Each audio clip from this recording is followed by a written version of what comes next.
time on Capitol Hill, DHS Secretary Jay Johnson pleading now with Congress to pass a budget and avoid a shutdown of his department. Republicans trying to hit two birds with one stone. Keep programs funded while stripping the president's immigration action. But the Senate may have to use a two-vote solution to get that all done. Something, at least in part, Senate Minority Leader Harry Reid may actually now agree with. Got it all straight? Chris Plante is a syndicated radio talk show host. Leslie Marshall, Fox News contributor and syndicated radio talk show host as well. What do you make of this plan that may be in the works? I mean, it's really uncommon, Chris, to have Harry Reid and Mitch McConnell agreeing on much of anything. Well, it is, and you know that there's something wrong when that happens, I think. Oh, come on. You know, honestly, we're having another dumb discussion, another sort of trains crashing in one another discussion in Washington. The Republicans, if they could frame the issue, and I don't think they're capable of framing this or any other issue, would be talking about the president's overreach constitutionally in doing what he said he did not have the constitutional authority to do. 22 times the president said that he did not have the constitutional authority to do what he's doing now. And if we were having that discussion in Washington rather than how many DHS employees will show up to work and how many wouldn't, I'd be a lot happier about that. Okay, so it's interesting, Leslie, because Chris is actually saying that the Republicans have not framed this argument in the correct way. I gather that you might agree with him on that. But what's going to happen? Answer that first, but then what's going to happen in the next 2 days?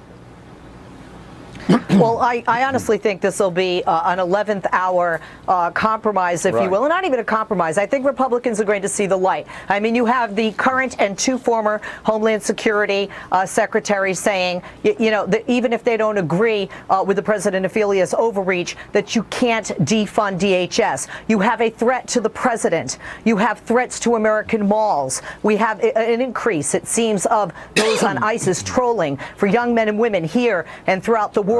And quite frankly, we also have Republicans that I agree with, like McCain, Graham, and Corker, who say, look, this is an issue for the court. Separate this. Let's have a clean bill. But isn't there a bit of hypocrisy here? Because now, Leslie, just listening to you, now the Democrats are suddenly saying, yeah, now we actually have terror. And at times when we're not talking about DHS funding running out in 2 days, it's hard to sometimes get Democrats on board to feel the same way about ISIS as Republicans do. Chris? You know, I mean, again, this is about who's going to win. The Democrats going to win? Are the Republicans going to win? The Republicans, we decided months ago, once again, would get the blame no matter who drives this train off the cliff. And it's just stupid. It's not even silly season. It's beyond that. It's dishonest. It's stupid. It's not about what we're discussing. It's really about presidential overreach, constitutional authority, separation of powers between executive and legislative. Okay. And we should be, you know, we should be having that discussion, but we're not. We're going to have the 11th hour. The Republicans will cave, and that'll be it. Oh, okay. Very interesting prediction. All right, Leslie, last word.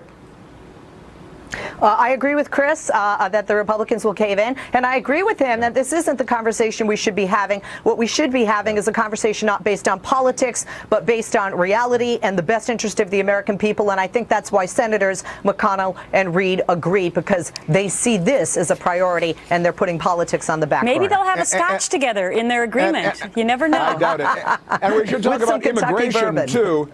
And the president's amnesty for immigration and what's best for the country there as well. All right. The two issues merging together. What will happen in the next 48 hours? Thanks, Chris. Thanks, Leslie.